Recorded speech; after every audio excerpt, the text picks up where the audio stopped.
Good morning, everybody. Welcome to the Over-Under on 1252 Sports. I'm Harry the Greek.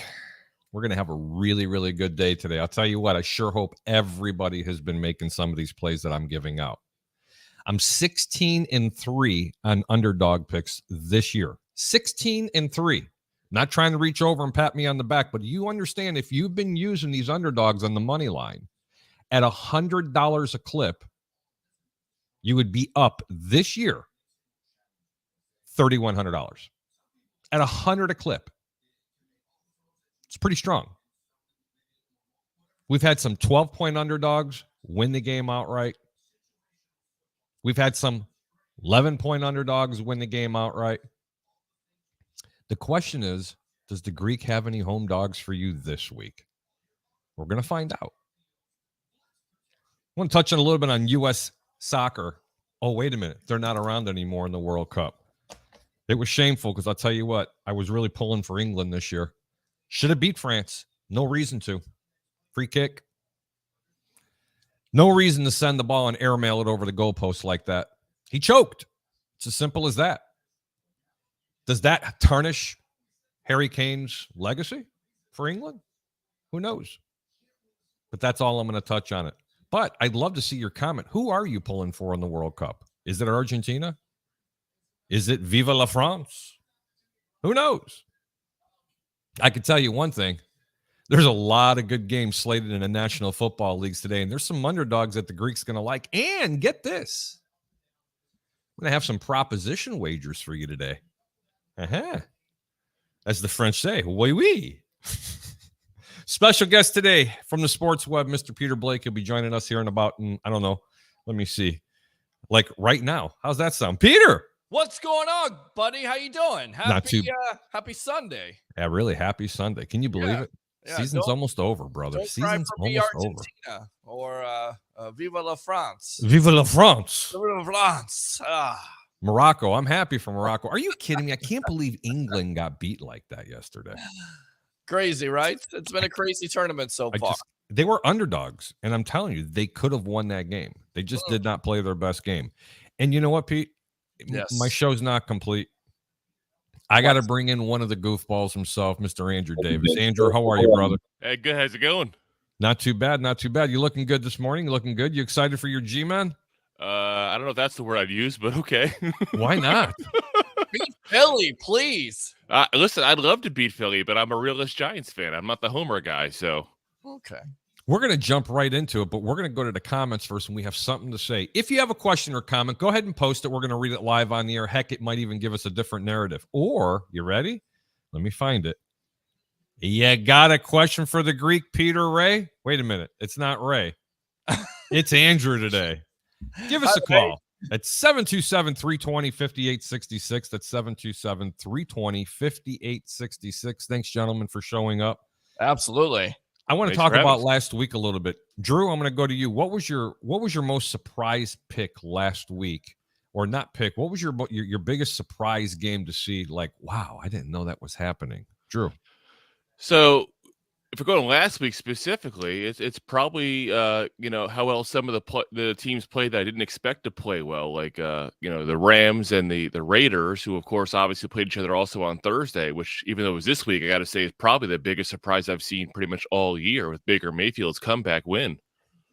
Peter, you want to add to that one, especially about the Rams and the Raiders? Well, the first half, you were thinking the Raiders are going to run away with it. But then, of course, Baker Mayfield decides to lead the Rams to a win after being there, 24 hours. And then on top of it, that week was 12-1-1 for the favorites. The underdogs last week, it was tough for them. So, yeah, Baker Mayfield, thanks a lot for winning me no money as usual. Well, but the thing is, Pete. Yeah. I wasn't sure whether to play the total points for the Rams. I did say that this game was set up for the Rams, even with less than 36 hours of having Baker Mayfield. Now I understand they got lucky. They had 100 different scenarios for it to happen. But you know what? It still counts as a W. Right. Okay. The bottom line was this: another home dog. And it may have surprised you guys. It didn't surprise me because this is the game I was giving out. You told me this. You told me that Baker Mayfield were playing quarterback, which we found out, I would say about 20 minutes before the game, that it would be a different outcome, not knowing that he was going to be that effective. But, Sean McVay knows how to basically get the most out of a young quarterback. And it certainly seems like Mayfield could be a part of their future. A lot of people ask me off air, why would the Rams do that? Because he's a number 1 overall pick. The value is there, and McVay feels like he can get the most out of him. And it certainly seemed like last Thursday night he did. Andrew, you got anything to follow with that? Yeah, I mean, it's going to be interesting to see the rest of the year how it goes for Baker Mayfield to obviously be a free agent at the end of the season here. And, a lot of teams obviously be looking for a quarterback. So, if he plays well with Sean McVay the rest of the season, he might be playing himself into a job again. I'm going to tell you right now, I think he's going to play himself right into a job at the Rams. I'm talking about Super Bowl winning quarterback Matthew Stafford might be in trouble. Not because of the one game that Baker Mayfield played. Let me be very clear about that. Okay? I think there's more to this story in the injury that keeps happening to Stafford's neck. And let's face it, he's on the other end of his career. There's not many quarterbacks that could go that many years like a TB12 and be that successful, but yet stay that healthy. Because really, one major injury comes to mind, maybe two, and they were primarily earlier in Tom Brady's career. But for the most part, he stayed pretty healthy. But as far as Matthew Stafford's concerned, I got a funny feeling they might be in trouble. I'm going to tell you what, guys, I'm going to go right to the comments. I got to give my due diligence to Troy. He says he's first. Of course, you're always first. That's what you're first in right there. And Troy says Peter's late again. I know. I know. I keep telling him with his head. No, it wasn't. It was not late again. I'm kidding. Get out of here. Troy says, welcome home, Brittany. America missed you. Don't even want to go there. Nope. You know what? I am going to go there. I just want to see if she's going to come out of that locker room and stand for the national anthem. I just want to see if you're going to do that. Because I'll tell you what, there's going to be prop bets on that. That'll probably be the most anticipated thing. But I'll tell you another thing. I was reading about the WNBA that the players aren't even apprehensive about traveling overseas anymore, nor should they be. They shouldn't be. It's amazing. If you break the law overseas, you're not going to see some consequences. It's not like over here. If you break the law of another country that basically hates you, you're going to jail, you're going to prison. I'm glad that she's home. But then again, what the United States traded for is a little bit frightening. Just saying. It is a little bit frightening, and I'm not trying to go down the dark path, but we need to get our service members back, period, the end. Agree. Andrew?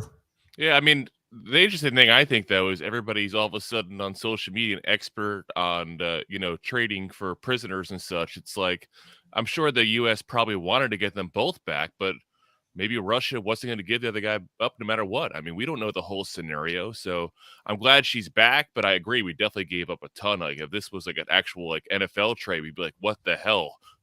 Well, there was no cast. Let me think. If I was the player president, hang named on. later. if I was the president, let me think here. Hold on. Oh goodness. Where am I? I'm kidding. Well, just a little more, a little Sunday morning NFL humor today. No cash considerations, no player later, nothing. You got that one that I said to you. Yes, Future draft pick. I mean, it wasn't like a Tampa Bay Rays trade. Say whatever you want to about the Rays not spending money, but if you trade with that team, usually, they win it handily. Oh yeah, typically. Yeah. Shooter and Stash. Good morning, Shooter and Stash. Good morning. Happy NFL Sunday. What's going on, buddy? How you doing?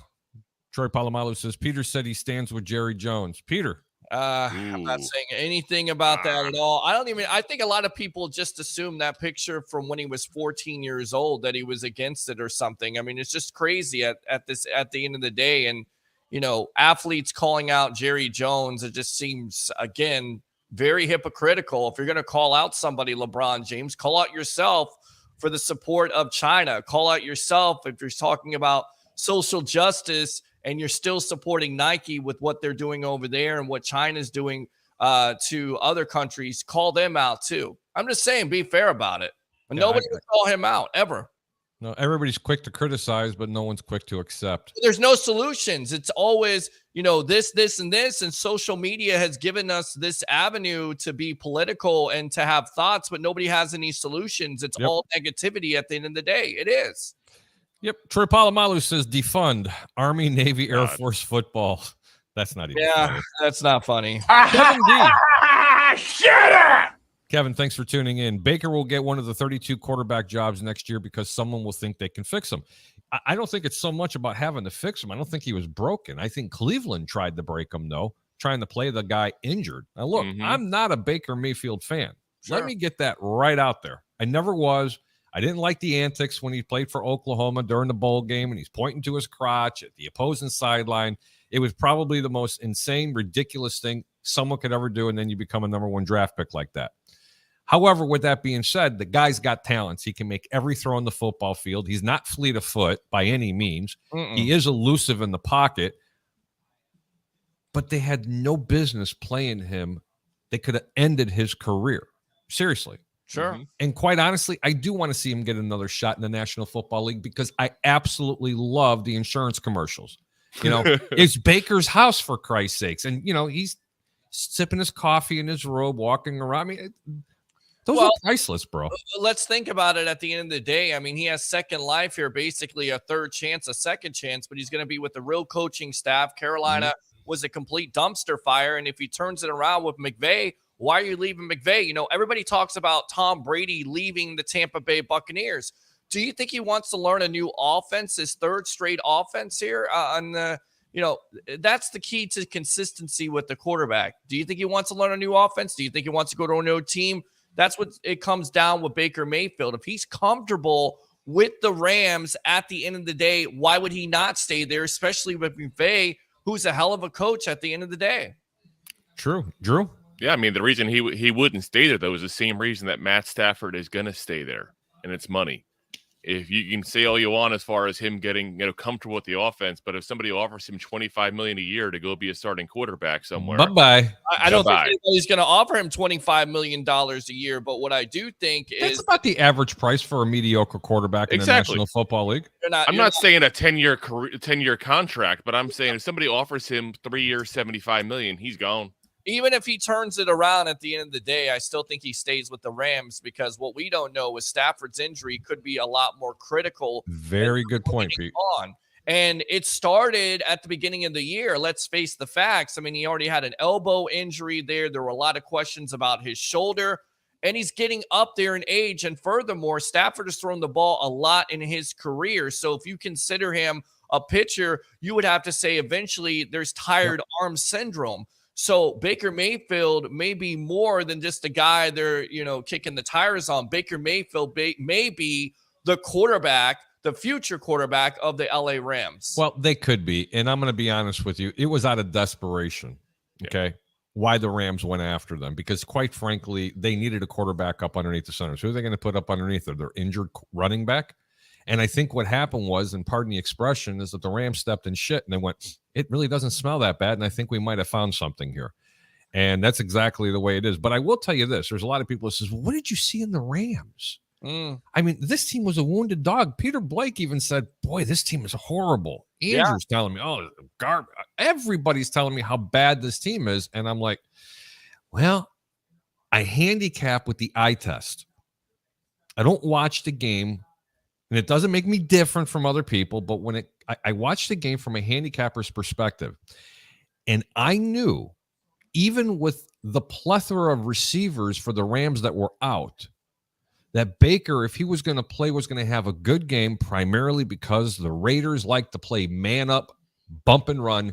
I'm going to lock you down at the corner position. They love to leave the middle of the field wide open. All Baker had to do wasn't memorize the playbook, was to throw to a spot. That's and it. Rely on a receiver to go get it. Right. Now, if the Raiders were playing more zone and more Tampa 2 type of coverage, that really would have confused the hell out of Baker Mayfield, because the receivers and the quarterback are not on the same page. With that being said, that's why he had some success to be able to do as much as he did. Look for next week's game when the Rams play, and if Baker's at the helm, which he probably will be, I don't think you're going to see a lot of bump and run and single man up coverage. Honestly, I'm not. You're going to see a lot of protections floating right up the middle. They're going to stop the run and force you to pass the ball. And I'll tell you what, it's going to be something to watch. Does he have the same success? I don't know. I got to see who they're playing. I got to go back and look at the film. But I knew for a fact that the Raiders were going to play a lot of man coverage. But honestly, that's what coaching can do for you. It can put you in a great situation, which is what they did for Baker Mayfield on Thursday night. And that's the attraction for McVay and the attraction for Mayfield. He's finally playing under a real coach. At the end of the day, Kevin Stefanski's okay. He's not no offensive genius. And then you go to, again, the dumpster fire of the Carolina Panthers and Matt Rule. He just got fired. So to me, it's an overall better situation. And furthermore, the Raiders are a dumpster fire when it comes to defense. No matter how many players they sign in free agency, they haven't gotten it done this year. And as I continue, even though they played pretty good football there for a couple games, Josh McDaniels needs to be fired in the league. Well, yeah, I'm only gonna talk a little bit more about that game. I mean, like the next 10 seconds. You got anything to add, Andrew? Yeah, I was just going to say the one thing I would just say is we should temper ourselves a little bit, because in the end, the Rams did score 17 points on the Raiders, who have a horrible defense. True. Good point. Yeah. Absolutely. Great point. Back to the comments. Jeff Stassi says, morning, guys. What's up, Jeff? Keep doing that good work for BSRO, brother. Troy Palomalo says, bro, I saw a Navy trying to run the ball on 3rd and 19. Please, they need to stick to military drills. Sounds like Todd Bowles coaching calls for the Bucs, huh? Christopher Cole, hey, what's up? Hey, Chris, thank you so much for tuning and do appreciate it. Don't forget to share the show. This is how we grow it organically. And hit that like button or love button or hate button. Don't care. Just hit one of the buttons. Just hit a button, damn it. Hit something. How about if we get started with some of these games? Let's go. Absolutely. And by the way, my phone line is open too. We're going to try that today. 727-255-0391. It's 727-255-0391. Wake up, gentlemen. Really? Tell me about it. There is absolutely no phone calls. Let's talk about one of the New York teams. Some would say the better of the New York teams. The Jets at the Bills. The Jets beat them in game 1. The Bills are 10-point favorites. And get this, guys. 43 is the total.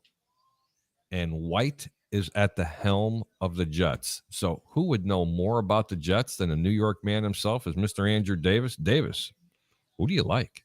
Yes, I think based on your opening there, I might shock you a little bit on some of the things I'm about to say here. But, you know, I think that the Bills are obviously, I think, going to win the game. I think it's kind of a revenge game for them. Keep in mind, that's the game that Allen got hurt in last time they played. And the Jets still barely beat him when he was hurt. So I got the Bills to win. I do think the Jets, though, will cover the spread. This is a crazy spread for this kind of game here. But I do think under on the points, because Mike White is going to have trouble with his defense. He's going to go ahead and throw the ball to the wrong team left and right. Peter.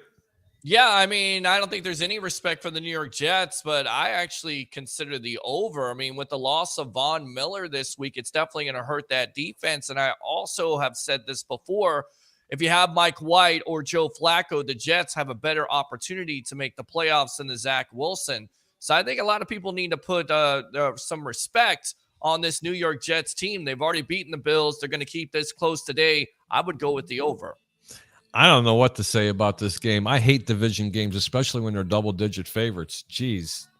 I wonder if you guys ever heard that before. Double-digit favorites for the Buffalo Bills after the Jets beat them. No respect at all by Vegas. Well, what is that all about? Because the Jets have played better, not only defensively, but Peter, offensively with White.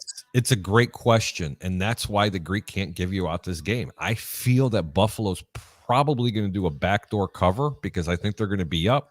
The Jets will kind of keep it close. And then, as Andrew didn't allude, but he stated that he thinks he's going to hand the ball over to him. And I just think you might get what they call a backdoor cover. That means a garbage touchdown by Buffalo by their defense. But this is not a real friendly game to play. I think White has a lot to prove, in my opinion. I was talking to Jacob Charnow, probably the New York Jets' biggest fan. Oh, yeah. And I have to be honest, he's really in favor of this young man starting at quarterback. And I told him, if you do not get Zach Wilson back up under center here and try to turn him into a quarterback, you're going to get such mud on your face you have no idea. It's going to be another wasted draft pick. And then he alluded and said, I think they're going to trade him at the end of the year. I think they have their quarterback. And I after watching the tape, I'm not a believer. Yeah. I'm just not a believer yet. They went up against a very weak Minnesota Vikings defense this past week. Okay. And they caught them off guard. Minnesota was dominating the game, and then the Jets just came back and started storming back at them. But I think some of that has to do because Minnesota was playing a prevent the win defense. That's just my opinion. I'm going to see a little bit more this week. If the Jets are for real, they need to turn it on. But stay away from this game. Do not bet it. You can bet over. You can bet under. I can make a case for any one of them. And I would say with Zach Wilson, it's already a bust. He already is a bust at this point because the report a couple of weeks ago from Jay Glazer says not only has Zach Wilson lost confidence in himself, but also the Jets as an organization have lost confidence. And once a team loses confidence in you, and once again, I'll just keep on circling back to this.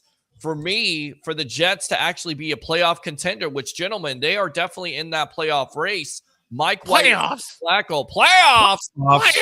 Better opportunity at the end of the day to win some games. What? So I'll say this, that the Jets are used to having mud in their face. This is nothing new for them. They feel right at home. They think it's like a spa mask or something. They're fine with it. So don't worry about them as far as that. He'll be their backup quarterback long term, and they'll look for their regular starting quarterback next offseason. Well, who's it going to be? Peter, one word. Who's going to be the Jets quarterback if Mike White or Zach Wilson's not QB1 next year? And they don't draft one. Who is it? One guess. I have no idea. I have no idea at this juncture. No idea who it would be. I would think they would go either with, would you draft another quarterback? I mean, no. This team's built to win right now. You can't draft a quarterback. It's just like the Philadelphia Eagles. I'll throw a name out at you, and you're going to laugh. Aaron Rodgers. Bingo. No. Jimmy G.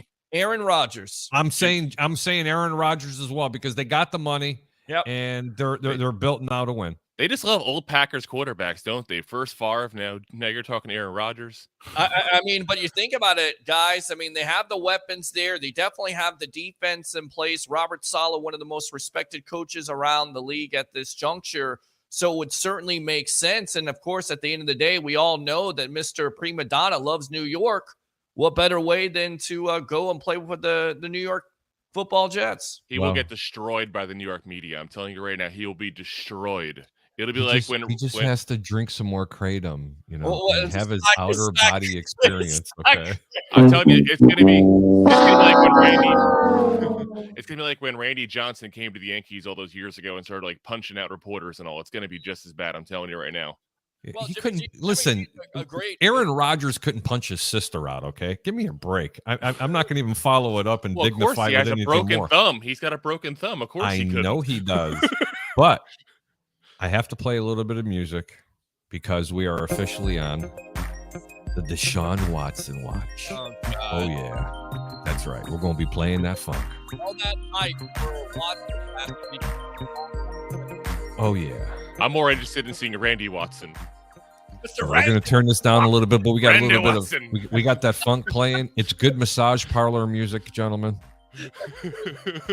You shut up and be quiet. Mr. Randy Watson.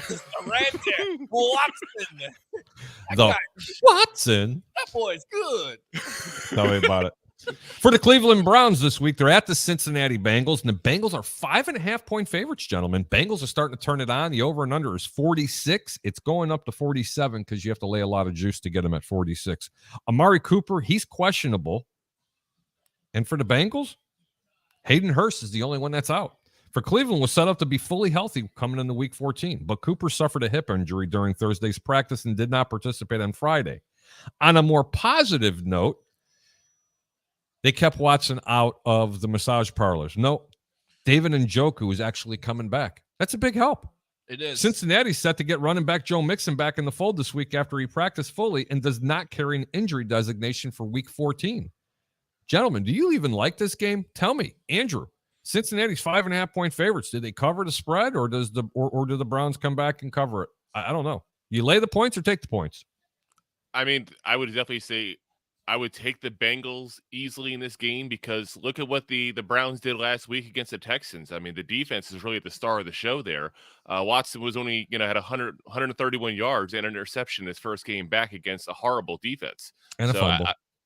So I really don't expect him to do anything. Well, and 12 women, 12 of his accusers sitting in the 50-yard line in the lower row going, "Hi, Deshaun. Thank you for the payday." Jeez.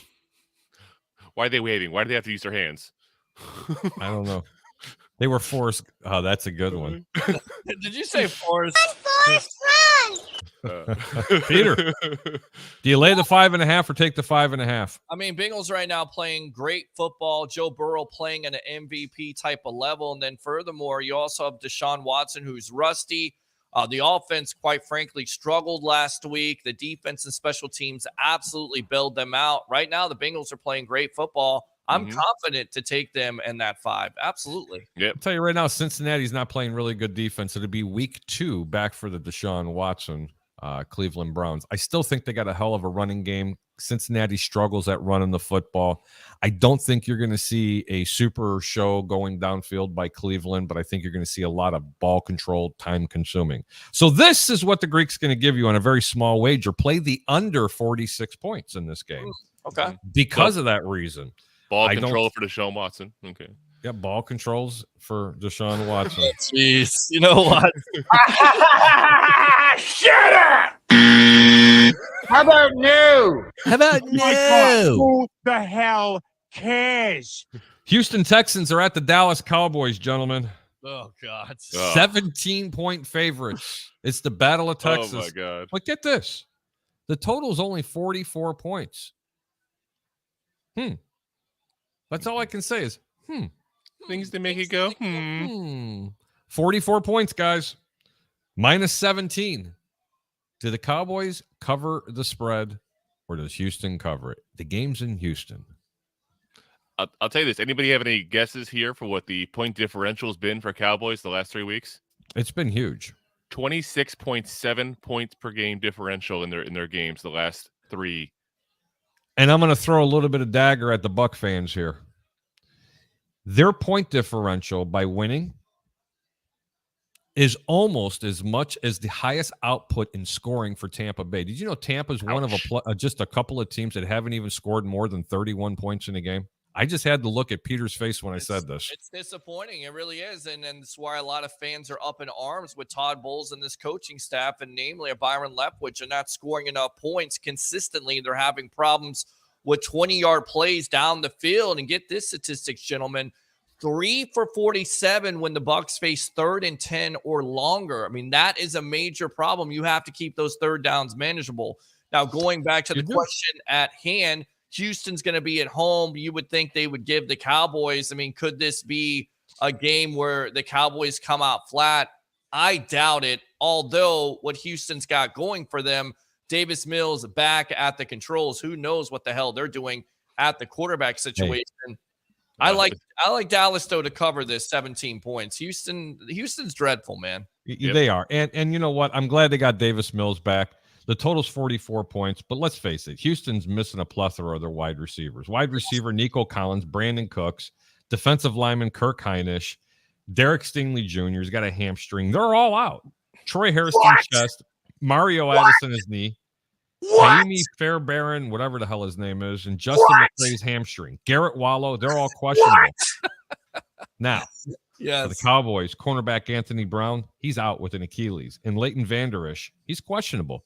Sure. Neither one of those two are really going to hurt this team. Could the Cowboys blow them out? Probably. But this is what the Greek's going to give you. You remember when I was talking in the beginning of the show and I says I might have a couple of proposition bets for you? Mm-hmm. Why would you proposition right after the show, Watson? Well, first, yeah, exactly. No, that's Cleveland, okay? Shut up! Unforced run! The total points in the first half are 6 points over and under for the Houston Texans. Wow. I'm telling you now. That's juicy. They're begging you to bet the over. Some would say it's a trap game because the Dallas Cowboys are the best defense in the National Football League. They're not. Okay? They're not. They're a really good defense, but they're not the best defense in the National Football League. Houston's at home.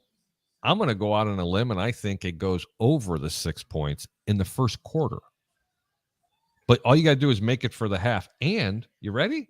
Mm. You don't have to pay any juice. It's plus 125. Wow. So if you play 100, you not only get your 100 back, but you're getting $1.25 back. That's strong, man. I like the over 6. That's my first proposition, but I'm afraid to take Houston even with the 17 points. I understand this is a National Football League team, but I do, and everybody knows that I like Davis Mills, but who's he throwing the ball to? I have no idea. But there's going to be, I don't know.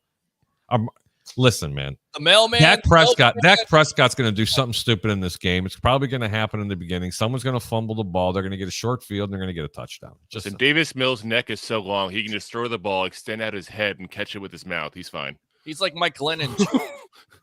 You had to say that name, right? Yes, I did. Mike Glennon. Glennon. You had to say Mike Glennon. As a Giants fan, I don't want to hear that name either. Well, as a Bears fan, I don't want to hear that name. All three of us have been bitten. The Bucks got rid of him. You know, they got the most. The Bucks got rid of him. The Bears made him super uber rich, and then the Giants took him. I mean, I was told by a fan base down here, we used to call the Mike Glennon mob, that he was the future quarterback of this team. And I'm like, there's no way he's the future quarterback of this team. Because if he's your future quarterback of this team, you have no future.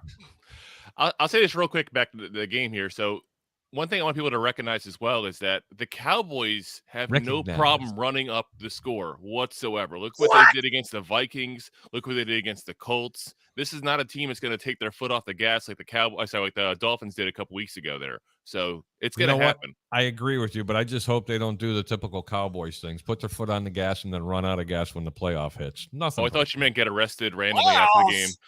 Playoffs. Playoffs. All righty. Troy Polamalu says, let me guess today's game. Bucks will be down 27-3. But in the last 3 minutes of the game, they will come back to win the game. We're going to talk about that really soon. But on to the next game. Is that out of the realm, guys? Is that out of the realm of possibility? I mean, Tom Brady, what a marvel, right? 44th career, fourth quarter comeback, surpassing Peyton Manning. This team, for the majority of it, plays absolutely god-awful dumpster juice. And then, the last two drives, Bucks win.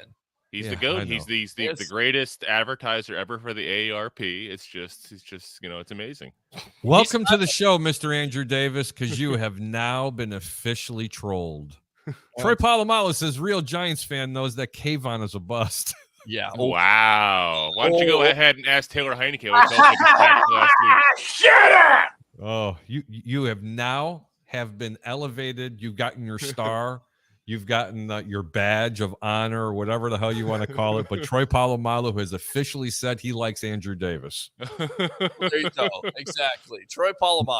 Now to one of my best games of the week. We got the Vikings at the Lions. Minnesota may be on the verge of getting Darisaw back on Sunday. That's a big, big addition because they need him.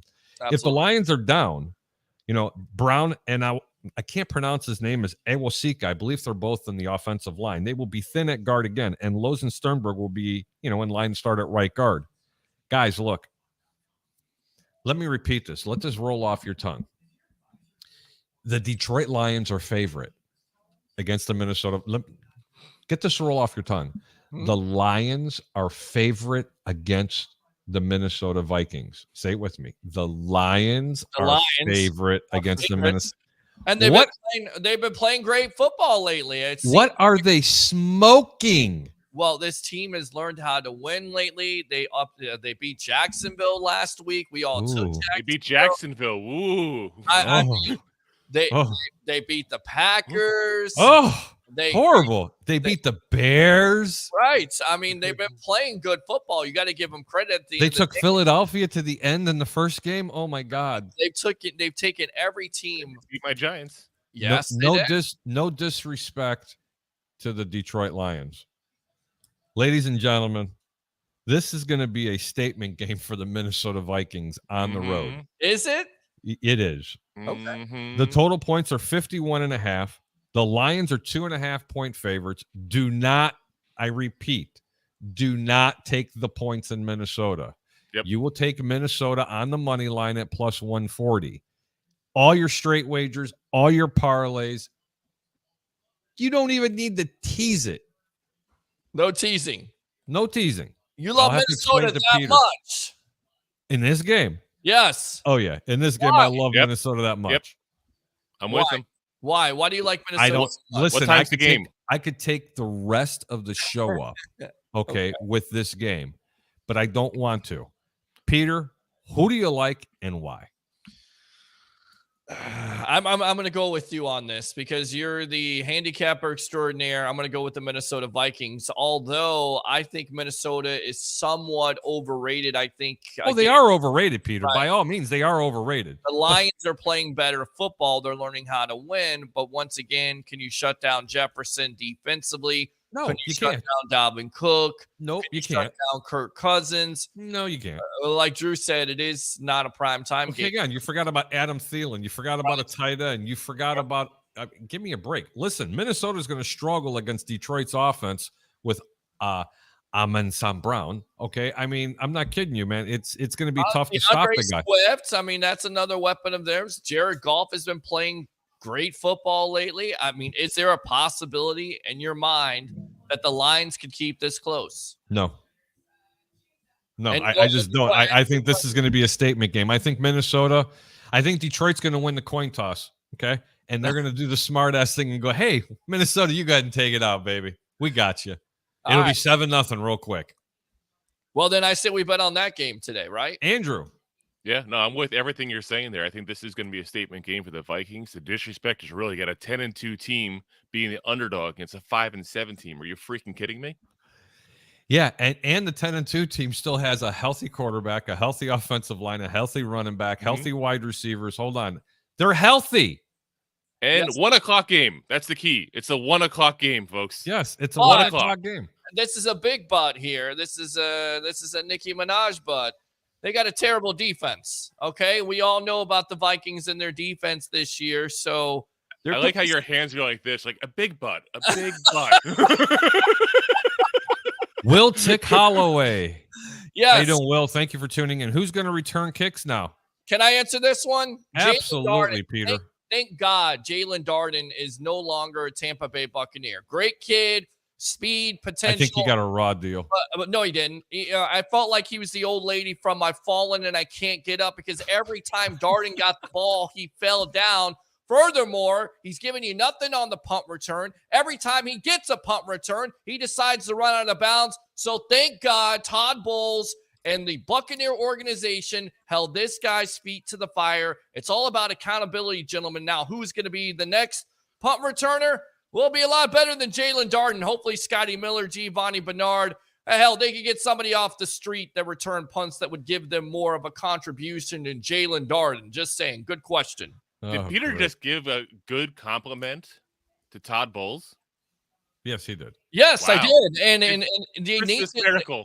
They should have did this. Right. They should have did this in week 2 because there we you go. can That's see more the like it. kid- That's more like it. Right. I mean, you should have did this a lot sooner, and there should be more players that are accountable, namely a Donovan Smith, who's the most penalized player in the league, although he had this to say, he's dealing with some personal stuff off the field and possibly an injury. So I don't know. There's always something personal with the Tampa Bay Buccaneers, whether it's on the field or off the field. I take it. We're going to get to that game in a little bit. Yes, you can't Back to score the more than comments. 15 points a game. Jeff Stassi, the great Jeff Stassi, says Lions will be the Lions. Vikes take it. I have to agree with you. Chuck Anderson. Chuck, thanks so much.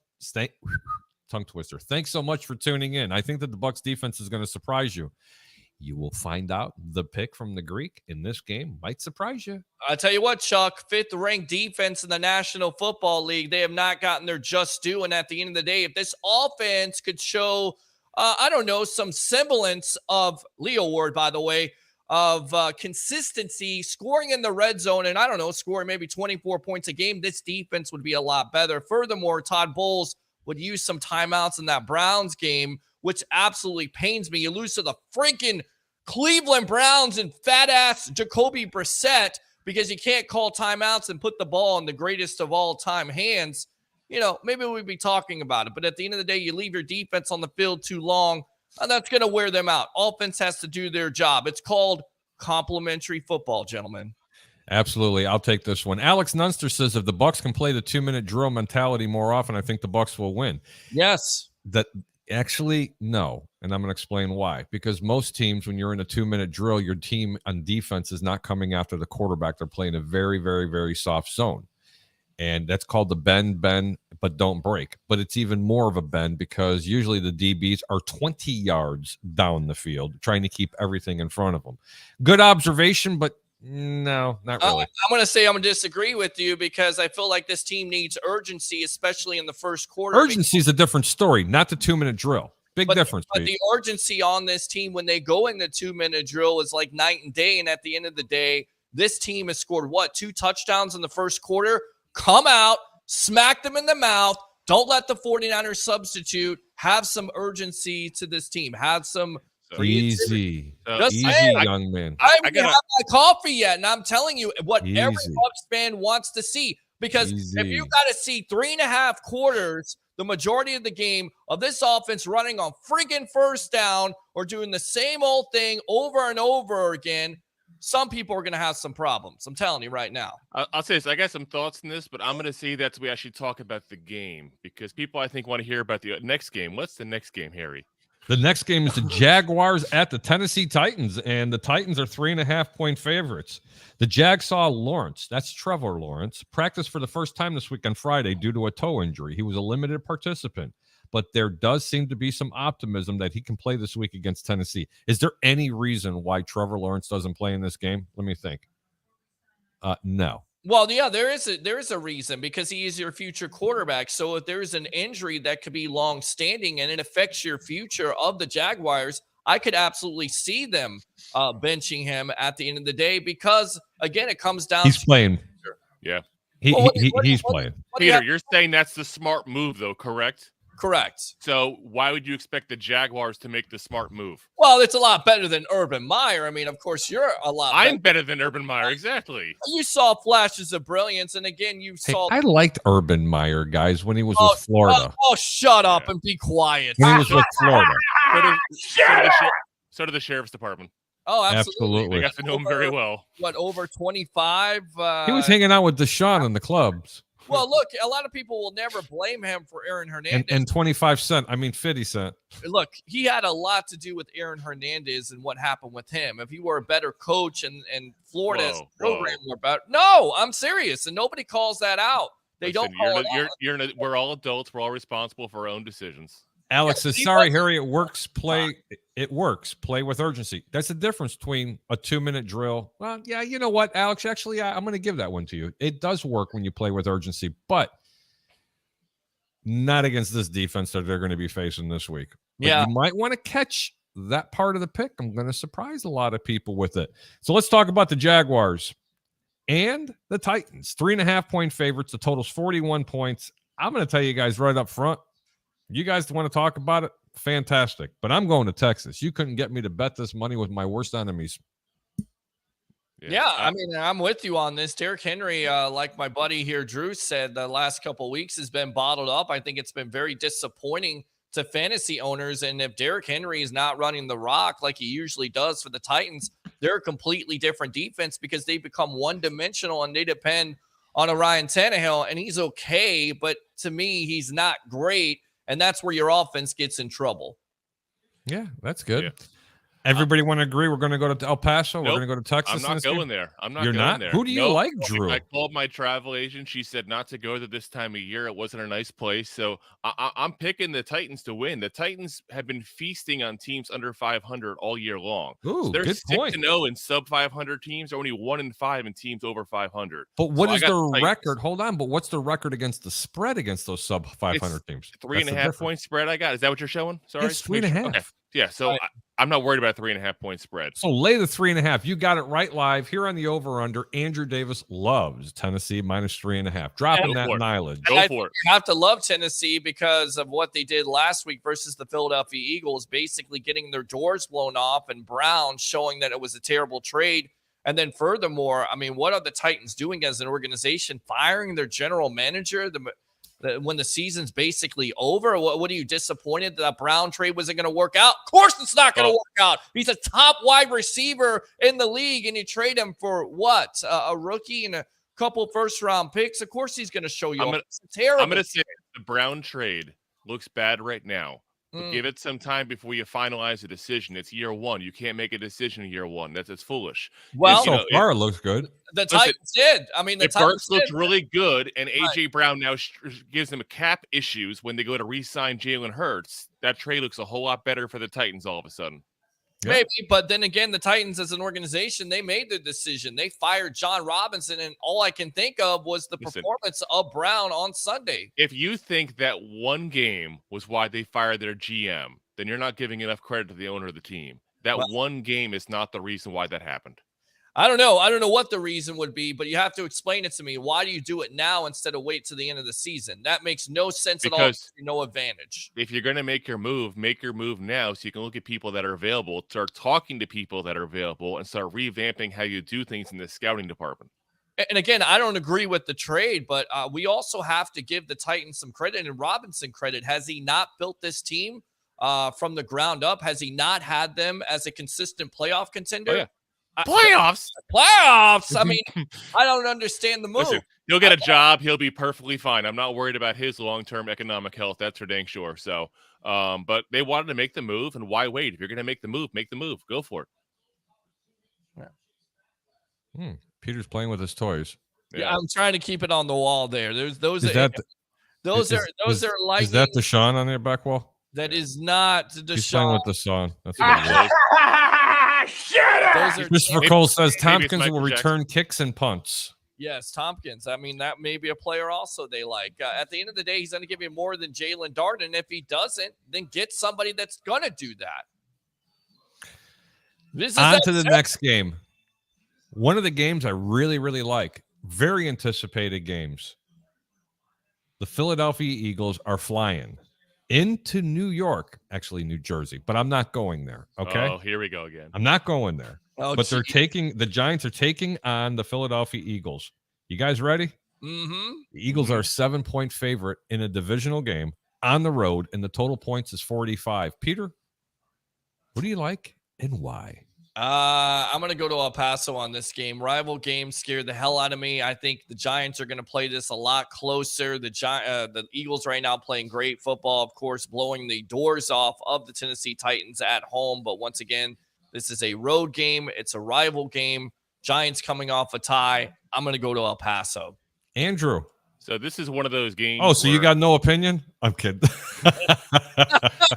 Wow. Listen, you know me better than I always have an opinion. What? What? So this is one of those games that I prove that I'm not a homer. I'm telling her now the Eagles are going to win, and they're probably going to win big. Saquon Barkley is a game-time decision, guys. I'm glad you said that because head coach Brian Daboll told reporters on Fridays that Barkley's neck was a little sore and did leave the door open for the star back to miss the game. When asked specifically if Barkley would play, Daboll says, I hope so. That's code for saying he ain't missing this game. Well, we'll see how much he actually plays. But the other thing is, look at the secondary issues they're having as well still. So you still got Xavier McKinney out. You still got Adoree Jackson out. Look what happened last week against the Commanders. They realized that, okay, they have one good corner left. They're going to go ahead and cover McLaurin now with him. Now we have Curtis Samuel wide open every single play because they don't have a second corner. Now, who would you say is better, Smith or Samuel? Good Yeah, point. Smith. Plus, the Like- Giants can't stop the run. This is a running team.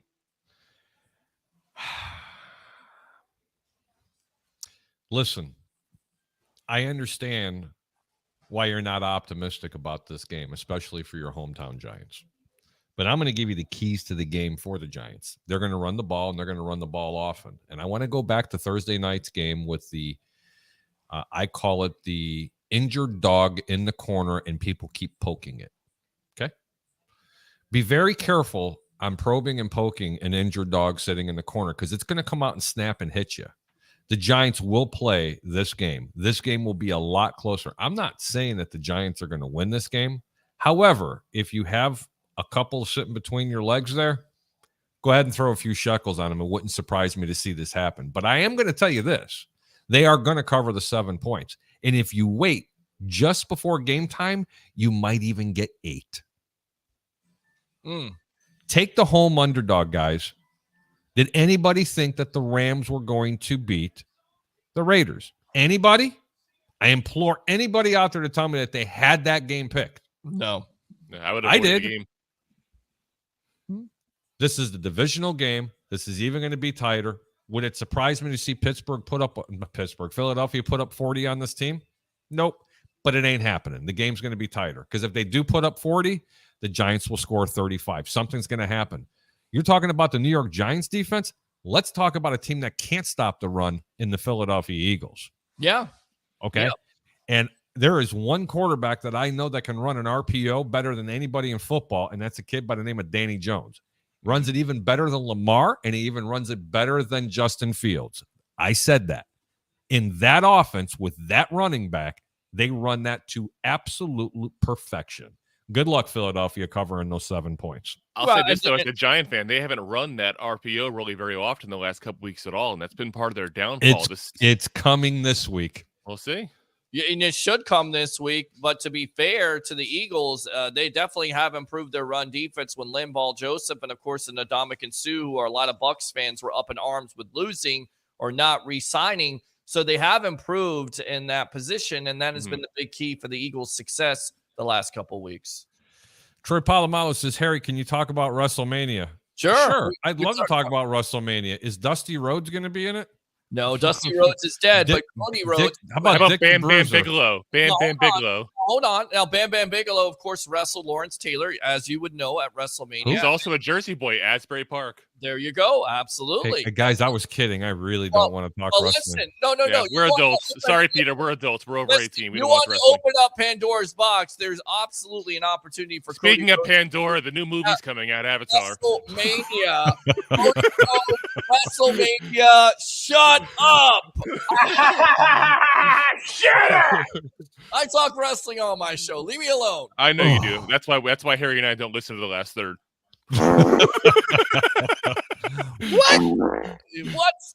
What?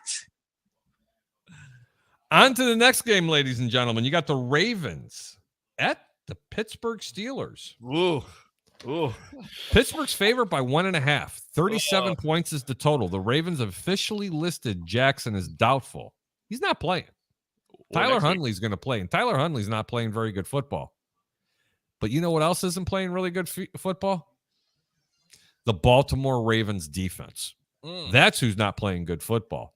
Even with the addition of Roquan Smith, making a lot of tackles, but he ain't cutting the mustard over there. It's not breaking my heart, but I mean, seriously? Peter, Well, who do you like and why? It just shows you with Smith. I mean, once again, a new defense. So, he's trying to figure it out, and he's not necessarily having the success that he had with the Chicago Bears. Furthermore, you're missing Lamar Jackson. So Huntley's going to get the start. How is that going to affect the offense? And then once again, this is a rival game. Oh, by the way, TJ Watt's playing. Well, that's what I'm saying. Yeah. I mean, I would stay away from the game at the end of the day. No I would go to El chance. Paso. But if you're going to bet anybody, it would be Pittsburgh on the under. Pittsburgh, absolutely like Pittsburgh. How about you, Andrew? Yeah, I'm going Pittsburgh as well. The big thing is that the the rise, so to speak, that Kenny Pickett's had the last couple weeks of being at least closer to mediocrity. Not saying he's great, but he's gotten better over the last couple weeks. Has been his dependence on his tight end, and the Ravens can't cover a tight end. They're allowing 114.3 rating to Good tight point. ends over the season. So Great point. I think that's going to be a big play. And Tyler Huntley is basically the Wish version of Lamar Jackson. So I'm not going anywhere near the Ravens this game. I actually like that game a lot. I like Pittsburgh. Lay the 1.5. The 37 points. They're begging you to bet the over. Don't do it. Bet the under. Yeah, I mean, we learned about this year when there was a line like that, and you said it best. Vegas is trying to get you to bet that over, but bet the under at the end of the day because Huntley's a backup quarterback. There's a reason. I'm not saying they don't have weapons, but to me, again, these teams play each other close every year. It's a bloodbath. Yep. But on Pittsburgh's side of it, and we're going to go on to the next game, their injury report is absolutely clean. After the Steelers took designations off of TJ Watt with his ribs, Deontay Johnson, and Malik Reed. Yeah. They got no injuries, guys. Yeah. And a This big team is healthy. And they have a quarterback who's starting to play a little bit better. He's starting to get a little bit of confidence. There you go. So this is gonna help the Pittsburgh Steelers out. And don't be surprised that Pittsburgh actually starts to play a lot better football and get above 500. Not saying they're going anywhere. They're not making the playoffs. Got a great coach still. But That's they still it. have a really, really good coach. And Tomlin gets the best out of his players at the end of the day. And then furthermore, Pickett is starting to develop that confidence, and that team is starting to develop that confidence, and they go and beat Atlanta. And Deontay Johnson could catch the ball more consistently. They would definitely be a much better offense at the end of the day. On to the next game, ladies and gentlemen. The Kansas City Chiefs are 8.5-point favorites at the Denver Broncos. Some interesting injuries here. Kadarius Toney, hamstring, and Joe Thuney, their ankle, they're questionable. For the Broncos, I don't even want to talk about it. 8.5-point favorites. All I want to know is this. If you can't bet the Chiefs laying the 8.5 in a division game, stay away from the game. So typically, I've always said you want to play the home underdog, especially teams that are catching a lot of points, and then they're in the same division. In this game, I'm not particularly playing it. I'm telling everybody right up front, I would run the Texas in this game just because of that. But if you cannot play the Broncos and take the points, you need to stay away from the game. I'm not advocating either side for this. Peter? I would take I'd take the Chiefs all day long, all day and every day, because the way the Broncos have played, I mean, they lose to the hold on. What makes this game any different than the New York Jets playing the Buffalo Bills on the road? The difference is there has been no consistency when it comes to the quarterback position. They have struggled mightily when it comes to offense. And then furthermore, Kansas City is upset with losing to the Cincinnati Bengals, by the way, the third time in the last year and a half. So Kansas City is going to have something to prove. Denver's a team right now that's just awful, and it looks like so you don't like Denver at all, even though that having Jerry Jeudy back as their top target. Nope, because this offense has shown me nothing all year long. Russell Wilson is, it's bad. It's just bad in Denver. It's not working out at all. It's been pathetic. I think Kansas City would blow their doors off. Take the 8 all day long. So here's my thing, Peter. You said you haven't had coffee yet this morning. Yeah. Have you had anything else to drink, perhaps? Because, I mean, 9.5 points they're being given. This is still an amazing defense. They're going to shut down the Chiefs. No one shuts them down, but they're going to manage them and control them. Yep, and if the Broncos put up, let's say, 10 to 14 points on the Chiefs defense, which is not an amazing defense, it's a mediocre defense. Well, you know what? You see, again, both of you guys are bringing valid points, and I'm gonna have to. Well, we're in Denver. You're in Denver, right? You're taking Denver. You must have smoked some. I'm taking Denver for the points. I'm not taking them to win the game. I'm taking them because of the points. I don't even think Denver can score 10 to 14 points in this game. I mean, that's how bad they have been offensively. That's what they've been averaging. But Peter, you got to listen to the other side of reason here, guys. I mean, Denver does still have a good defense. What happens when they force Patrick Mahomes into an ill-advised pass and gives their team a short field. I don't know. You know, I didn't see it. Again, you see this is why I said if you cannot play Denver and take the points, stay away from the game. I didn't say I like Denver, but if you push me into a corner and said, Greek, who do you like here? I'm going to have to give you Denver because of the fact they're not as good of a team. And I'm the one who's been standing on the soapbox saying that the Kansas City Chiefs are the best team in the National Football League. Mm-hmm. It's 8.5 points. Now it's 9.5. And if you wait long enough, you can get 10. So does Denver even look any somewhat appealing at 10 points? Would they? That's rad. Oh, God. Let's ride. That's right. Only because of the points. The Chiefs will win. And I got to say, oh, my God, Kadarius Toney hurt his hamstring again? What the hell? How many hamstrings does this man have? He's got a few. Oh, he's my got God. a few. He's got unlimited hamstrings. I want to hear Travis Kelce talking about the trade now. I want to hear what his thoughts are now on the trade, since he was talking trash after the first week. And here's guys, the thing, I'm going to skip a game here. Well, I'm going to skip a game. Go ahead. I'll say this. I mean, it could be that week where Denver actually shows up offensively, but I just haven't seen anything that makes me believe they're going to do that. I just haven't. Okay. So, you guys want to talk about the Dolphins at the Chargers? You want to talk about the fish swimming all the way to the West Coast? Because I'd really like to talk about that game. You ready? Mm-hmm. Gills and all, baby. The Dolphins are 3-point favorites on the road all the way out west where they don't usually fare very well. And here's something even a little bit more surprising. 54.5 points is the over and under. Right now, Armstead is trending toward playing for the Dolphins. After being limited in practice Friday, the star left tackle was inactive last week after being a game-time decision. The best news for the Chargers is finally that Mike Williams with an ankle was not given an injury designation. That's right, ladies and gentlemen. Mike Williams is actually going to play. So he's actually good to go for Sunday. Los Angeles has also been sick with the injury bug. They caught that flu bug just like the Jets did, by the way, and just like every other team in the National Football League. James Joseph is day-to-day. Bryce Callahan and Pipkins are also doubtful for Sunday's game as well. That's 4 starters for the Chargers. 4 starters. Dolphins are 3-point favorites. The total's 54.5. I'm going to bring a special guest in here in about 1 second when he centers up. I can see him sitting there in that little back room. He's giving me the signs. Go ahead. It's Mr. Michael D'Angelo and Mr. President Trump himself. Michael, how are you, brother? Thank you. Listen, it's great to be on your show again. It's been a long time. I've missed you, and I know you've missed me as well. Don't worry. I'm back, baby. How are you? Not enough about you, more about me. Listen, it's just so great. Look at this setup. Look at this picture frame. It's amazing. Glad to be here. You look amazing. What's up, baby? Andrew, I want you to meet Michael D'Angelo. Really, really good guy of the show, and just a nice follower, and he does a lot of good impersonations. And I'll tell you what, he's a really good sports handicapper as well, especially with fantasy. Yes, he is. And everybody give him a congratulations. I think he's his future wife or his wife is expecting. Oh! We knew you had it in you. Get it? Listen. Now it's in her. So just a quick funny story about that, right? So when she actually told me, I was like, obviously I was really excited and this and that, but I immediately was like, yes, let's go. Like, baby, I just had to have a me moment, and it was really good. So, yeah. You felt like Tom Brady running down the sideline? Listen, let's effing go for sure. Yeah.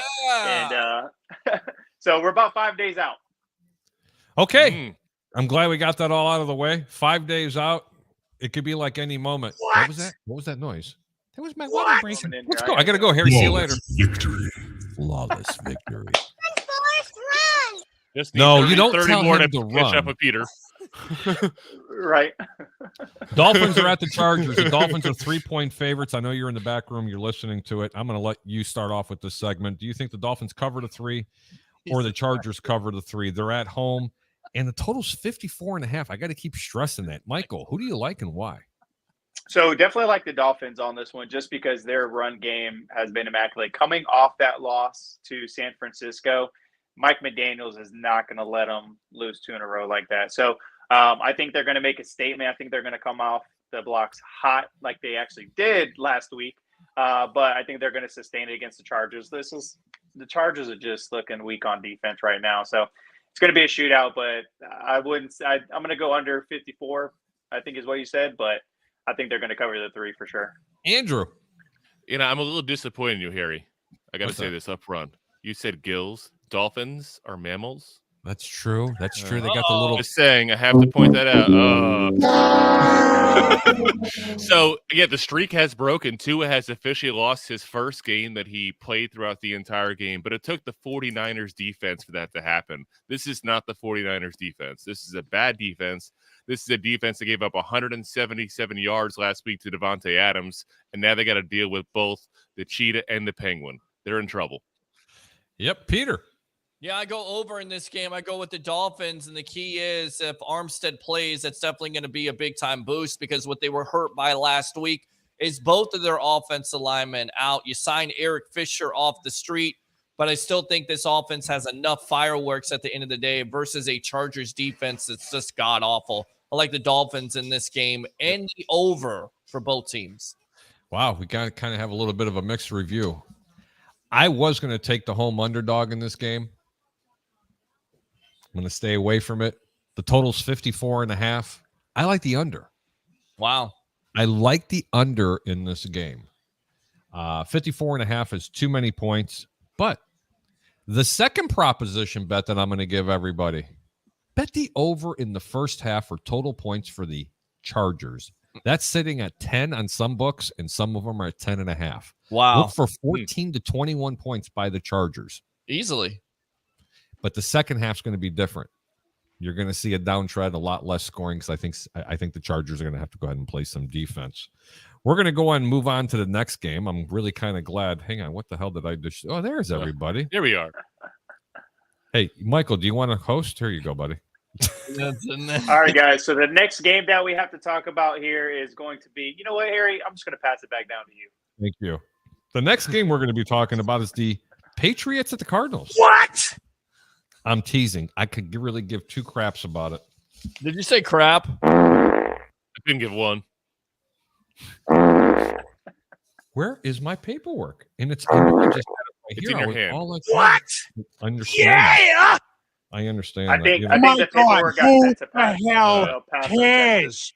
He's I having just- trouble with his paperwork with those Kenny Pickett hands. it was all the way over here, guys. Hey, guys, I want to talk about the Panthers at the Seahawks. Oh, God. We have to? Oh, absolutely. It's not because you're looking at two fantastic teams. We're talking about making money because that's what gambling is all about. You want to make money, or you just want to gamble because you want to lose. The Seahawks are a 4-point favorite. The total's 44 points against the Panthers. And the Seahawks could be down their two top skill position players in Metcalf and Walker for Sunday. Metcalf was limited Thursday and did not practice Friday, but Seattle has given him a few days to rest, a mysterious hip injury that popped on the injury report this week. For the Panthers, you got Littleton. He's got an ankle. Miles Hartsfield and Matthew, my Greek Leonidas. Okay? And Xavier Woods are all questionable. Did you say Greek?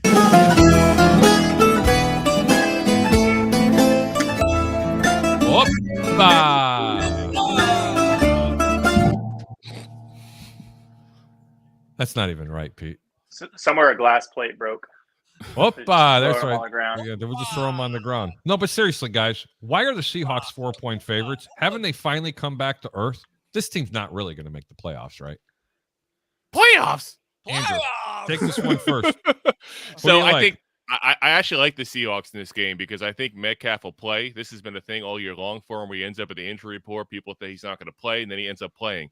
And the big thing to look at is the Panthers secondary in this. So J.C. Horn's been amazing. He's giving up a passer rating of only 50.3. His counterpart, though, C.J. Henderson's giving up a 109.9. So if both those receivers are playing, whichever one C.J. is covering, that's the one that's going to be the one to look for to throw the ball to. And I think Michael. Gino's going to do it.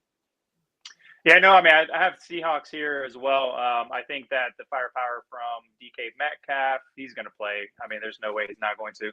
And Tyler Lockett, I think they're going to lean more on the passing game, obviously, with Walker being, in and out there. And then also DJ Dallas has an injury as game time decision. So you might have to look at the running back being Homer there. But, from a fantasy perspective, you have Metcalf, you have Lockett, solid picks for either side. When you're talking about Carolina, though, Deontay Foreman is coming up against one of the worst run games or defensive teams against the run. So look at Deontay Foreman to have a big game. Peter. Yeah, I like Seattle in this game, and I also like them to be back in first place with the Jimmy Garoppolo injury. You're depending on Mr. Irrelevant. That would be the 49ers. That's where the Seahawks make this interesting. They get back on track once again. Came back last week versus the Rams. They take care of business versus the Panthers. And this is what makes the Greek the Greek. For all the reasons that you just heard about how San Diego is going to win this game, turn it around and play Carolina. Carolina's defense is better. They're going to be able to run the football. I like what they're doing at the quarterback position. They can still throw the ball. And you know what? Everybody's counted this team completely out. And besides, two of the people that are on this panel are NFC South like absolute nuts, and they can't stand Carolina. So they're letting their personal feelings come into play. Make a small position without the points. You take Carolina on the money line in this game. What's my record on upsets? Very, very, very good. Bank it. Take this one to the bank, just like I gave you the Rams last week for Thursday night. The exact same way. But you know what? It's going to be a little bit harder this time. Seattle will turn the ball over. I'm predicting not once, not twice, 3 times. Seattle will shoot themselves in the foot in this game a minimum of 3 times. And that, my friend, is the reason why they're going to lose this ball game. All right. Wow. We shall see, Mr. Greek. That's like a prediction from the Simpsons episode, right? Yes, like you're Greek. predicting something so specific there.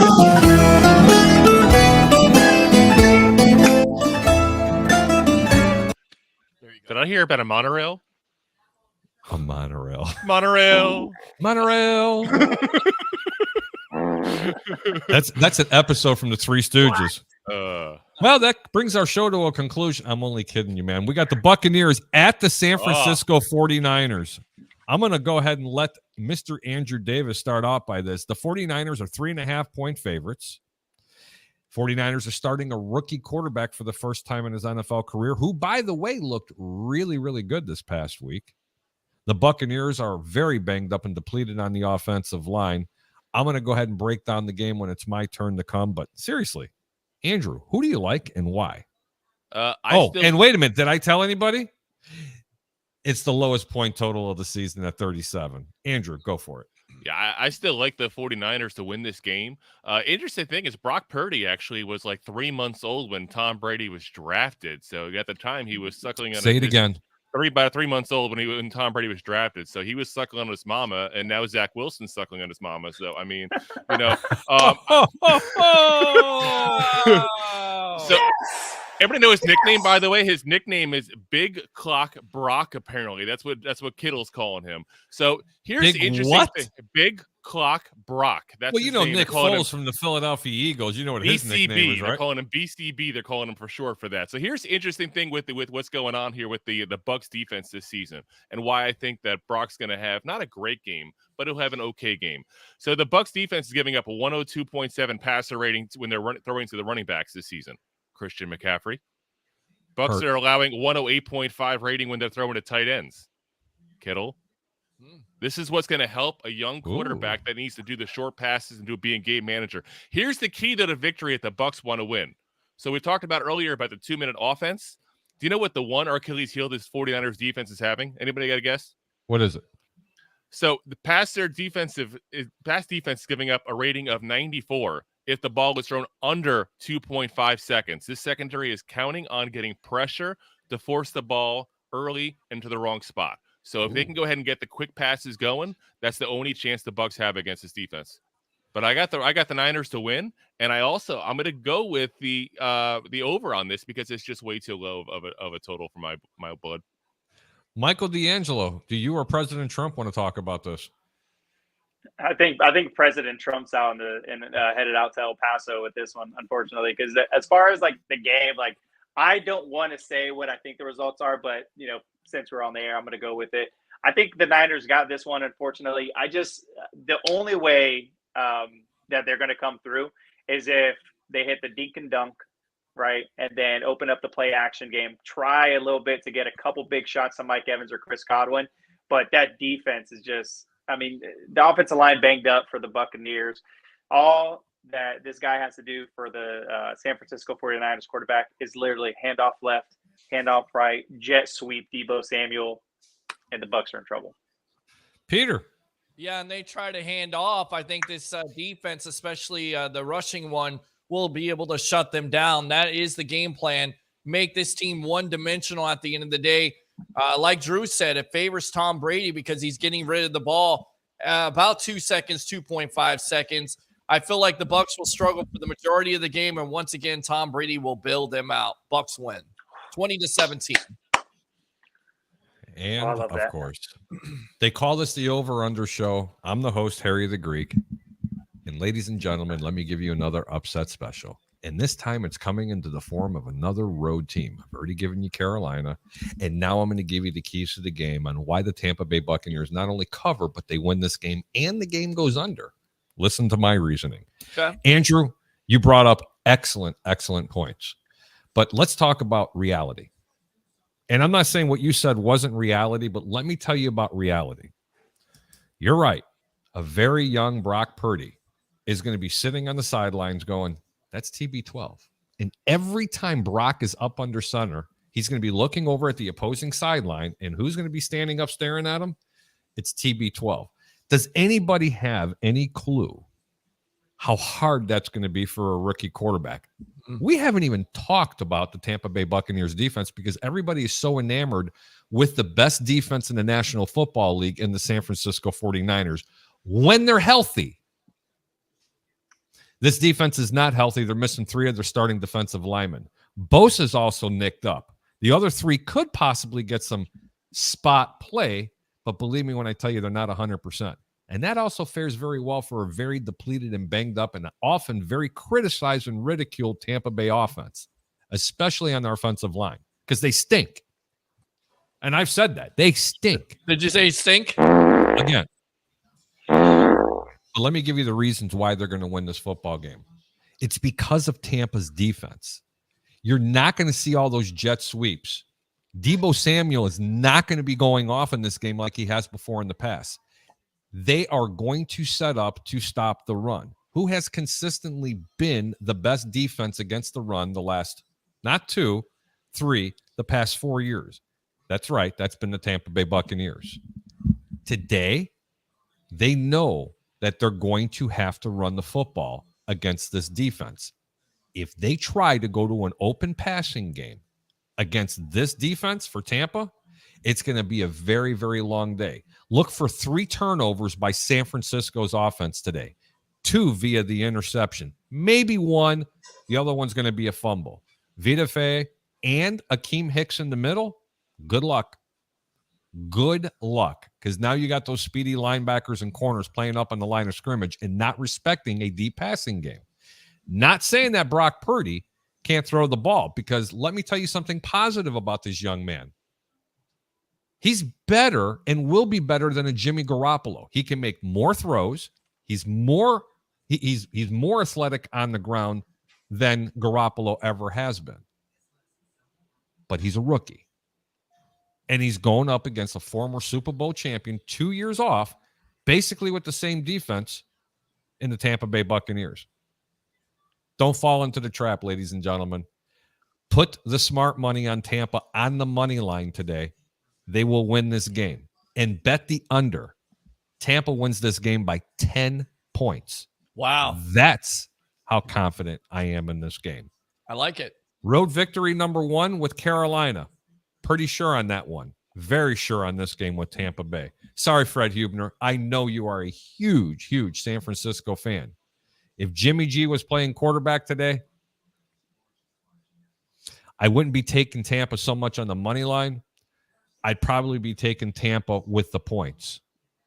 But that defense is pretty banged up. That's my game of the week. Tampa Bay Buccaneers on the money line. Any questions, gentlemen? Yeah, I would say this. Purdy definitely has an opportunity to open up that organization's eyes because they drafted Trey Lance 3rd overall.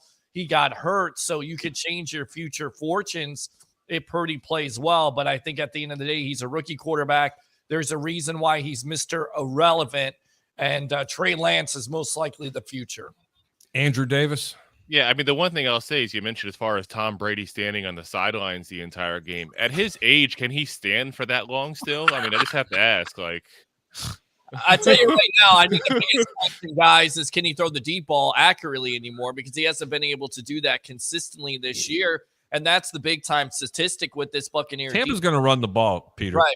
And I'm telling you right now, they're going to get the ball. The defense is going to give them a short field a couple of times in this game. I'm very confident in it.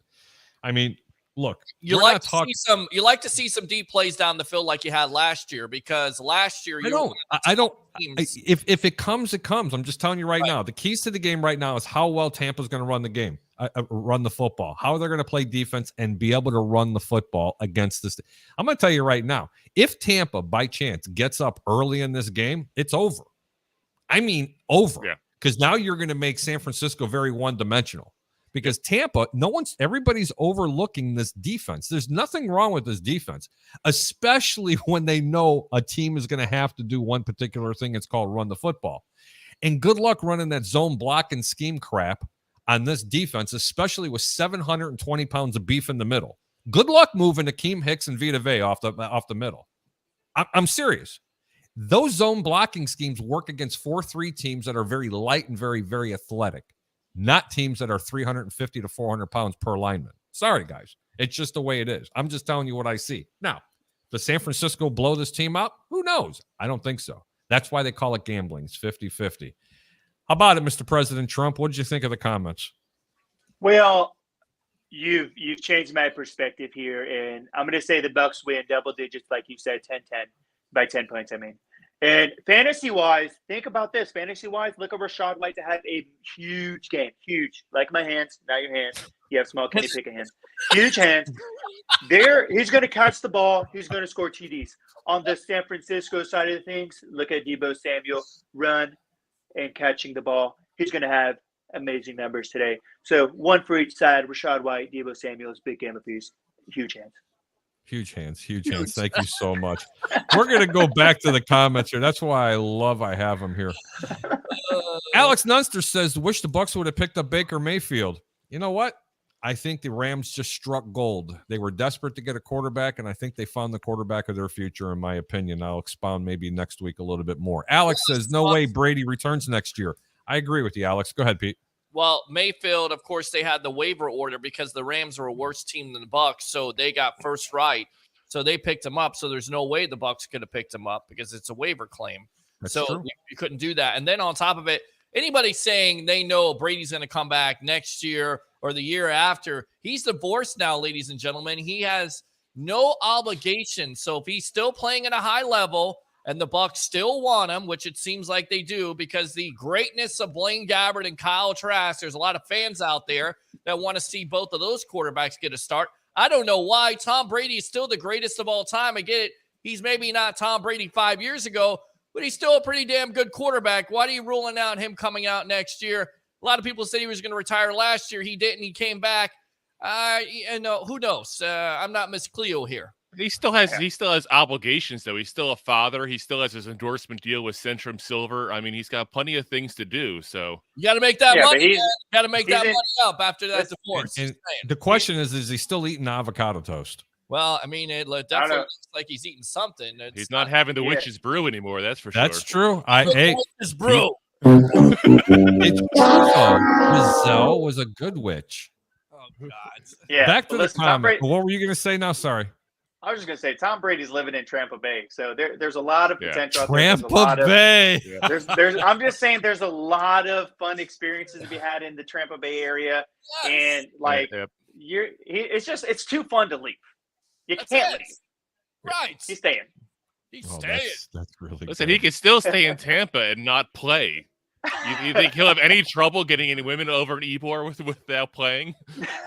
Trip Palmalo says, thank you, Peter, for serving our country and capturing Al Qaeda. Roger Shue says, hi, guys. Just got home from Winn-Dixie. That's his second job. Roger Shue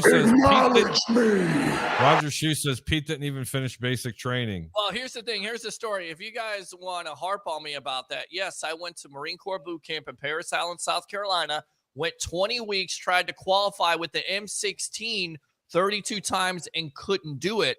I doubt you guys can make it 2 weeks in there. Not saying the panel, but the people out there, the bunch of jerk-offs out there that are mentioning my take on basic service. You guys couldn't last, so don't even talk. Don't even say anything. Shut the hell up. Yeah. That's right, Peter. Talk your shit. There you go. Yeah. That's it. I mean, that's it right there. Right there. Right there, baby. Hey, Andrew, which way is the beach from your place? It's either direction. No, Asbury Park. Which way is Asbury Park? Asbury Park is about 20 hours north of here. That's true. Christopher Cole says, thoughts on the Saints fines? That's a great question, Chris. I think they're just a team that got caught, and it's nothing that's not typical with something that came out of New Orleans. That doesn't even justify another comment about it. I know you're being sarcastic because, of course, it is a typical New Orleans Saints thing. Alexander agrees in the background because there's Saints fans walking around right now saying, what the hell is Harry talking about? I mean, you had Bounty Gate. Now you have Cam Jordan faking injuries. The NFL is taking a stand on this. They saw what happened. They've seen other teams do it. So basically what they had to do is make an example out of somebody. And consequently, I hate the Saints. I think it's great by Roger Goodell in the league finally making an example out of those damn cheaters. Troy Polamalu says, hold on, real quick. Yes, sir. Do we have the Bucks fan who has Tom Brady as their quarterback just take a stand against cheaters? Yes. Oh, you I'm did. just saying. But here's the thing. Everybody talks about Tom Brady and his cheating ways. I mean, honestly, Deflategate, I mean, there was never any proof of that. And even Mike Yeah, there was. Okay. Hold on. No, there wasn't. Just the circumstantial proof and all. That's all. Mike Florio even came out and said there was no proof that the football was the same. I mean, and honestly, you deflate a football, you think that's some type of advantage? Listen, Yes, if you're yes, not I do. cheating, you're not trying. Just ask Peter, President Trump. Have you ever held a football Listen. before? If you let a little bit of air out, you can grip it better. This is a very common thing. Okay, but here's the thing. At the end of the day, really, I mean, we're saying just Tom Brady, Bill Belichick, the whole organization was cheating. Why is it always Tom Brady? Why do we do that? Like This is the same guy who released immunity supplements as soon as COVID came out. Look, the Saints are terrible. Bounty Gate, I mean, Sean Payton shouldn't even coached anymore after all that garbage that came out. The NFL every single team does that. Every single team. I don't know about that. I don't know about that. But Just ask the Buddy Ryan led team. Well, listen, the point was that every team has done the faking the injuries, and now I doubt there's going to be a lot of teams that are going to do that anymore. Does anybody they just don't wanna be remember the NBA. an old defensive end for the Green Bay Packers? I mean, it's before y'all's time. I know it's before Michael D'Angelo's time. He was a defensive end that played for Green Bay in the 80s by the name of Charles Martin. I don't know. I remember Tim Harris. I was born then. Okay. You need to Google Charles Martin and Jim McMahon. Charles Martin he had a claw. You know how the NFL back then, people could take like a towel and they would wear it like for a decoration on their uniform, and but the NFL started saying, hey, it's not part of your the policy for the uniform and stuff. But a lot of players used to put a towel on them. Well, Charles Martin on the towel had multiple numbers from the Chicago Bears. And every time he performed a cheap shot on a player, he would cross it out. Walter Payton was one of them, and Jim McMahon was the last one on there. It was the most egregious hit, if you can ever YouTube it and Google it, that you'll ever see in your life. McMahon threw a ball. It was either intercepted, I don't remember, or whatever the case was, incomplete. McMahon is walking off the field, and Charles Martin picks him up and throws him out on his shoulder to separate it. I mean, we're talking 4 and 5 seconds after the play was already over. Come to find out, that was all part of a bounty gate. This is when that crap really started. And by the way, Charles Martin, he died some years later. Rest in peace. But it's he did. That's very relevant. I'm sure the two things are related. What? Are you saying Why that did so I that way feel we don't like? worry about Charles Martin coming after you? Are Why you did- why did- why did I- suggesting that Jim McMahon killed him? Right. Why did I feel like it was like an O.J. Simpson The thing? monsters of the Midway came and got him from Well, listen, why did I Got feel this like guy it was from like Chicago over here. He came by, got him, stabbed him. He went in the river. Next thing you know, Did you say the Bears? Did you say the Bears?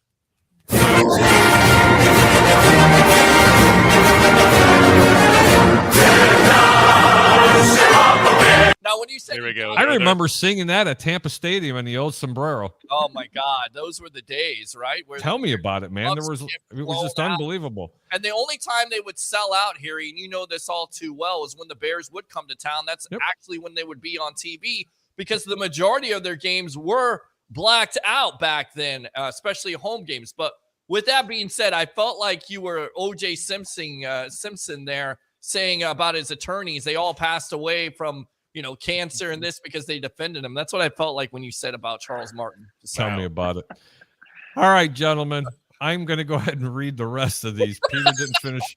Thoughts on the Saints? Fine, already did that. I want to say hi to one of my bosses, Jack Smith. Can't wait for Christmas. Jake Smith, bonus. you're not getting any bonus because you don't work with us. You're an idiot. Sean, dripping Buck Brown. Bucks win. Yes, I like it. Let me go. Troy ahead and fire- Palamalis says Jake. From Troy State says Farm. Peter says he wants $200 for Alexander. Never saw Alexander. Alexander did make an appearance, by the way. You want to make another appearance? Alexander. Roger Shue said he broke his ankle moonwalking. That was you, Peter, with one glove on, touching yourself. Don't worry about it, Michael. I'll have to explain that one later, okay? All right. He knows, I'm sure. That is a legendary story now. Troy Yes. Palomalo says Montana is the real GOAT. He never cheated or cries to the refs like Brady does. Oh, God. Ooh. Here we go with this nonsense. Shut up! That Mike, President Trump, please tell us where everybody can find you. You can find me right here, baby. The over under with the Greek, the freak, Harry. And also, I'm gonna get going on something I'm starting up. So stay on the lookout here for the Mad Huddle podcast. Love to hear get it. some things rolling with that. So it's in motion. Just got to get a few things finalized, but don't be afraid to catch me right here with Harry the Greek. Thank you so much, man. Appreciate it, Michael. Be blessed, brother. Congratulations. You guys. I hope for Hey, a Michael. very, very healthy baby being brought into this world, man. You're awesome. Baby. You're going to be a really great father. But can I make a suggestion? Always, I'm open. What are you going to name the baby if it's a boy, like Mike Ditka or Gail Oh, Sayers? no. Don. No, Thomas Brady. Oh, Thomas Brady. Thomas Okay, just Brady. talking about it. There you go. I got them Bucks, baby. Take care of yourself. We actually might be at the. If she doesn't have the baby, we're going to the Bengals game. We're going to be there. So if you see this big pregnant lady, I'm sorry, not big, just pregnant lady walking heard that. around. I hit the I don't record wanna- button. I heard glowing. I heard glowing. Hold on. Glowing pregnant lady. She has a baby. Tom Brady's delivering. So Tom, if you're watching this, get ready. Get ready. He's Michael, have a great day, brothers. Thank you so much You for guys. coming See on the you. Thanks for having over-under. See you, Michael. See you He's guys. getting ready to go Oh, in the doghouse there. Seriously, with that. Doghouse. Mr. Andrew Davis. Tell everybody where they can find you. Yeah, so I'm one of the hosts of Two Giant Goofballs, available on all podcast platforms. So also, we are available on social media, TikTok, Twitter, Instagram, and Facebook. Cool deal. Andrew, thank you so much for coming on, brother. Thank you. See you, Drew. Cheers. Wow. And now Yes. there's two. There is two. Peter. As our Tampa Bay Lightning bobbleheads start to fall down here. It's the evolution of sports talk television on Monday and Wednesday nights on I Love St. Pete, the Hub, and Amped Up Sports. And of course, catch the evolution after the game tonight as your Tampa Bay Buccaneers take on the San Francisco 49ers. Ladies and gentlemen, how do we end off this show? Bring your passion, bring your excitement. Just don't bring any nonsense. I'm your host, Peter Blake, your Rolex reporter. What time is it? It's my time. And Bucs fans, it's your time. Have a great day. Take care, Peter. Wow, that was awesome. It really was. Had a really good time today. Special thanks to Andrew Davis from Two Giant Goofballs. My boy Peter Blake co-hosting with me today as well. And you know what? Michael D'Angelo bringing his impersonations on. It's great. Congratulations to him, especially with the new child coming out there. We're going to go ahead and do a real quick recap on the games that I like. And I was talking about that I would be giving out some of the proposition bets. I like the Texans over 6 points, total points for this first half. That means they just have to score more than 6 points. Love the Minnesota Vikings over 12.5 in the first half.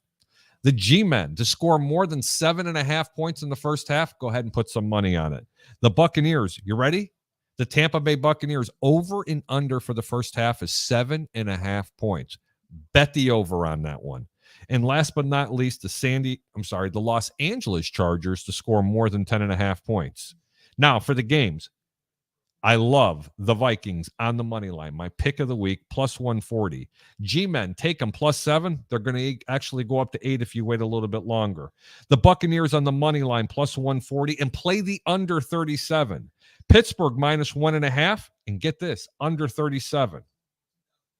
Miami and the Chargers, tread very lightly. I do like the under 54.5. Well, that's going to conclude another edition of the over-under. And I want to thank everybody for coming onto the show. Thank you for all the people that have made the comments. Thank you for sharing the show as well. I'm your host, Harry the Greek. And as I always say, keep your bets low and your returns high. We'll see you next week, everybody. Have a great day.